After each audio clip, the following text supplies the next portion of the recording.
네, 말씀드린 대로 중국 전승절 기념식은 이제 사흘 앞으로 다가왔는데요. 전 세계 이목이 집중되고 있는 가운데 특히 전승절의 하이라이트인 열병식에서 각국 정상들의 좌석 배치가 곧 동북아의 외교 지형도를 보여준다는 분석이 나오고 있습니다. 네, 관련 내용을 전문가와 함께 짚어보겠습니다. 우수근 중국 동화대 교수 나오셨습니다. 어서 오십시오. 네, 안녕하십니까. 전 세계 이목이 집중된다고 제가 앞서 말씀을 드렸는데요. 중국에선 전승절 행사가 잔칫날 행사라면서요. 분위기 띄우기가 한창이라고 들었습니다. 현지 분위기는 어떻던가요? 네, 말씀하신 대로 잔치집 분위기 그대로입니다. 예. 특히 지금 중국이 좀 쉽지 않습니다. 빠른 고속 경제 성장으로 인해서 후유증이 많거든요. 예. 그래서 국민들은 그 피로감도 많이 느끼는 상황이고 네. 국제적으로도 중국을 많이 견제하지 않습니까? 그래서 국민들이 많이 긴장하고 좀 힘든 상황인데 네. 이와 같은 상황 속에서 전승절 분위기를 확 띄어올림으로써 예. 국내적으로 중국 사람들의 민심을 더 많이 잡으려는 것이죠. 그래서 9월 2일부터 4일까지 임시 공휴일을 지정하는 등 이 예. 전승절 기념일을 맞이해서 온통 중국 전체가 들썩이고 있습니다. 그렇게 나흘을 쉬는 거네요. 그렇습니다. 전승절은 그러니까 보통 우리가 어떤 의미라고 봐야 되겠습니까? 전승절은 9월 3일인데 예. 당시 일본이 그 미지료하면서 항복문서에 서명한 날이 9월 2일입니다. 예. 9월 2일 다음 날을 중국에서는 전승절로 해서 대대적으로 기념하고 있는 것이죠. 이렇게 중국이 전승절 분위기 띄우기에 한창인데 박근혜 대통령도 이제 곧 출국을 해서 중국 전승절에 참석을 하게 됩니다. 사실상 최고 귀빈으로 떠올랐다는 분석이 많은데 중국의 속내가 뭘까요? 일단은 표면적으로는요. 예. 그 명분이 맞습니다. 그 항일 전쟁 승리 기념일이지 않습니까? 예. 당시 항일 전쟁을 한 것은 한반도의 국가와 중국이 함께 싸운 것이거든요. 그렇기 때문에 당사국의 국가 수반이 오시는 것은 당연한 것이다라고 하지만 지금 중국의 속내는 예. 그만큼 우리 한국한테 잘 해보고 싶다. 한국을 자기 곁에 더 두고 싶다는 것이죠. 예. 그도 그럴 수밖에 없는 것이 지금 동북아시아에서 중국은 외교적으로 고립되어 있습니다.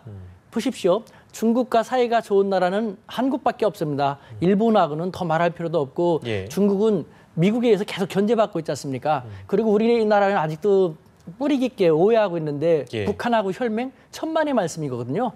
세 나라하고 다 사이가 안 좋고 남아있는 것은 한국밖에 없거든요. 더군다나 한국은 우리는 아직 우리 스스로를 뭐 새우 정도로 비하하고 있는데 우리 모두 열심히 해서 중전 강국으로 부상한 멋있는 나라거든요. 예. 그러다 보니까 중국은 동북아에서 최후의 보루인 우리 한국에 정치적으로 그만큼 더 공을 들일 수밖에 없는 것이죠. 저희도 지난 주말부터 어떻게 보면 좀 반복되는 질문일 수도 있겠습니다만 그러니까 한국의 대통령이 전승절에 열병식에 참석하는 것은 처음이라고 저희가 들었습니다. 그게 맞습니까? 맞습니다. 그동안 한중 관계가 6.25 이후에 같이 싸웠지 않습니까? 예. 뭐 92년 이후 수교했다고 합니다만 우여곡절을 겪으면서 정치적으로 지금처럼 좋은 때가 없었기 때문에 네. 전승절 행사에 국가 원수로서 참가하는 것은 처음인 것이죠. 제가 태어나기 전의 일입니다만 마오쩌둥이 당시에 있었을 때 옆에 이제 김일성이 자리한다든지 그게 이제 전승절의 행사의 어떤 보편적인 우리가 바라볼 수 있는 모습인데 근데 이번에 김정은이 안 간단 말이죠. 김정은이 안 가고 최룡해가 갑니다. 2인 자격이긴 한데요. 이건 어떤 의미가 있겠습니까? 지금 그 중국이 생각하는 남북한 한국을 어떻게 생각하고 북한을 어떻게 생각하느냐가 예. 이 하나의 여실히 드러나는 것이죠. 김일성하고 예. 그 우리 박 대통령하고의 자리도 비교가 됩니다. 우리는 그 잘 모르고 있는데 좌의정, 우의정, 그다음에 전후 좌우하지 않습니까? 예. 좌측이 중국에서는 더 그 중요한 자리거든요. 좌측이 상석이에요? 그렇죠. 그러니까 우리는 오른쪽으로 많이 생각하는데 우리도 좌의정, 우의정, 좌의정이 더 높은 자리지 않습니까? 예. 그러니까 당시 모 대통령 주석 오른쪽에 김일성이 섰습니다. 예. 이번에 시진핑 주석이 왼편에 박근혜 대통령이 위치할 거라고 예측되고 있거든요. 예. 그만큼 김일성 당시에 혈맹이었던 북중 관계보다 지금 한중 관계에서 좋다라는 것을 예. 이 하나라도 알 수 있고 그다음에 그 김정은은 결국 포격 도발로 인해서 스스로 자기 입지를 더 고립시켜 버리고 말았는데 네. 최룡이라는 사람이 형식적으로 오긴 옵니다. 그런데 천안문 광장의 그 성루가 한 60m가 넘어가지고 전열에 다 아마 국가 지도자들이 서게 될 거예요. 예. 일반적으로 보면은 중국의 국가 지도자들이 다 전열에 서가지고 바라보고 했었는데 네. 이번에 전열로 배치할지 아니면 2열, 3열로 배치할지 모르는데 어떻게 배치한다 하더라도 박근혜 대통령은 가장 중요한 위치에 설 것이고 예. 최룡해 씨 같은 경우는 상당히 미미한 미미한 곳에 설 수밖에 없는 것. 이것은 중국 당국자들도 얘기합니다. 이 하나만 보더라도 예. 한국에서 아직도 북중 관계를 혈맹이라고 오해하고 있지만 우리 중국은 한중 관계를 비교할 수 없을 정도로 존중하고 필요하고 그만큼 대우하고 있다는 것을 보여주는 것이다라는 것이죠. 네, 말씀하신 그 자리 배치 구도에 대한 관심이 지금 뜨거운데 저희가 알고 있기로는 예. 시진핑 주석의 오른쪽에 러시아 푸틴 대통령이 자리하고 왼쪽에 박근혜 대통령이 자리하게 될 것이다. 이런 관측이 나오고 말씀하신 대로라면 왼쪽이 상석이니까 가장 중요한 대우를 받게 되는 건데 만약에 시진핑 주석과 박근혜 대통령이 나란히 서 있는 모습이 연출이 된다면 이걸 바라보는 북한의 마음 또 미국의 입장 이런 것들도 궁금해집니다. 네, 일단은 먼저 저는요. 예. 21세기 중국 대륙에서 21세기 우리 대한민국, 우리 한국 사람 모두가 일궈낸 자랑스러운 자화상이라고 말씀드리고 싶습니다. 예. 과거에는요. 20세기 냉전 시대만 하더라도 싸웠습니다. 한국이 중국과 북한과 당시 소련과 싸웠습니다. 예. 지금도 우리나라 사람들 많은 부분은 그래서 중국은 북한 편일 것이다. 혈맹이다. 언젠간 돌아갈 거라고 정말 안타까운 착각 속에 있는데 옛날 얘기입니다. 이 하나만 보십시오. 이번에 천안문 광장에 서게 될 3명의 가장 중요한 지도자는 시진핑 주석하고 우리 대통령하고 푸틴 대통령입니다. 예. 시진핑 주석과 푸틴 대통령은 과거 공산주의 태두 중에 태두, 양대 국가입니다. 그 국가들하고 우리 대한민국 대통령이 함께 서는 것이거든요. 예. 세상은 이미 바뀌었어요. 그래서 저는 이번 자리를 갖다가 우리 대한민국 외교가 20세기에서 비로소 21세기로 들어가는 시금석이 되길 바란다라는 간절한 소망을 갖고 있죠. 예. 우린 21세기에 살고 있지만 우리 대한민국 외교는 아직도 20세기적인 생각에서 벗어나지 못하고 있거든요. 예. 그런데 이 상징적인 사진 하나만 보더라도 우리는 이제 21세기에 살고 있는 대우받는 대한민국이기 때문에 예. 거기에 맞게 행동해야겠다라는 생각을 반드시 제대로 갖고 행동했으면 좋겠다고 생각하는데 네.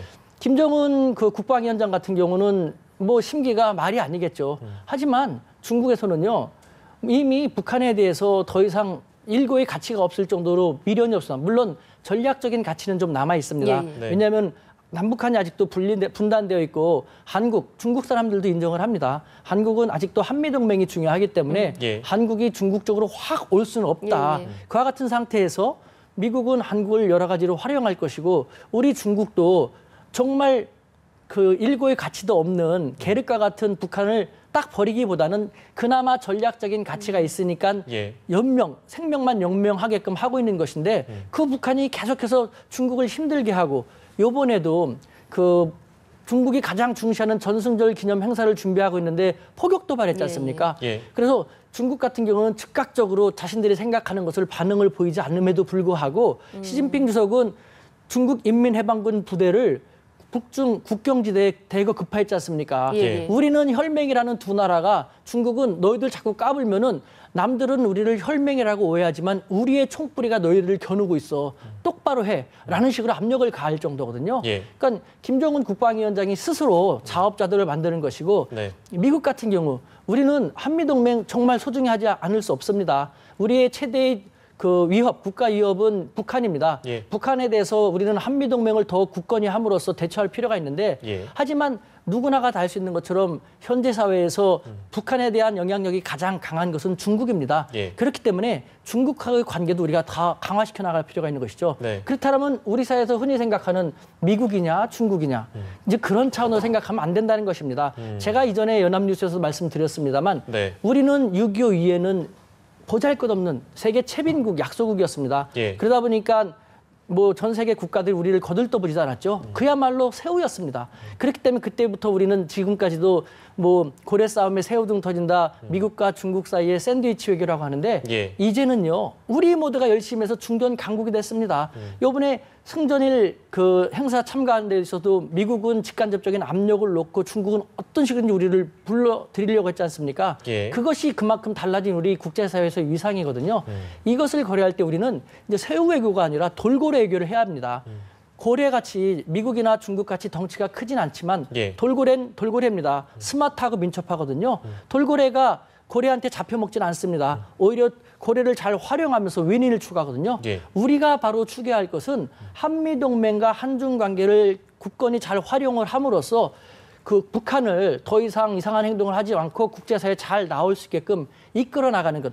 이런 돌고래의 스마트한 외교를 해야 되는 것이죠. 네. 이번 전승절 행사 한미동맹 흔들린다고 미국 쪽에서는 약간 우려하는 목소리가 있는데 실제로 생각하면 그렇지 않습니다. 그러니까 우리가 이 모든 것을 제대로 잘 파악하고 네. 이젠 21세기 중견 강국으로서의 돌고래 외교의 시금석으로 네. 이번 전승절 행사를 삼으면 좋지 않을까라는 그런 기대를 해봅니다. 네, 비유를 잘해 주셔서 이해가 좀 쉬웠습니다.